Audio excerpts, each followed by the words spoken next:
ఓ పిల్లగా మెల్లగా నువ్వేమో పగ్గన నెప్పుకున్న బెర్ర గడ్డి కుప్పకేవడి మేసినట్టు మెత్తన్నావు. ఓ బావా నీకు పండ్లు ఉన్నాయా? ఊసిపోయినాయా? దంగుతానే ముక్కలు? తినడానికి పనులు ఎందుకే మింగితే కాదా కుక్కలు చీకుతానా ఏమైతాంది?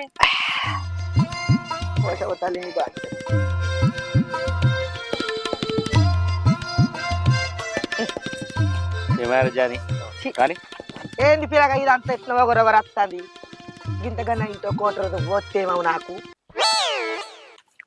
అయ్యో పోయినాయి నువ్వు తాగుతావా? అరే నీకు ఎరకలేదా ఇంకా? వాడు ఉన్నప్పుడు దేశం పోనప్పుడు రోజు ఒక ఆర్డర్ పట్టుకోవచ్చు. ఇద్దరు మూడు ఇరవై తెచ్చు ఇంత ఆమ్లెట్ గిమ్లెట్ వేసు తాగుడు తింద వేసుకొని పందు పోసావా ఎందుకు రంది పడతావు తాగు పెగ్గు పోసి పెట్టిన అన్న కోట అబ్బా నువ్వు ఎంత మంచోని పోయి మీ తాత కూడా చిన్నప్పుడు గట్టినే తెచ్చి గడ్డి కుప్ప సాకు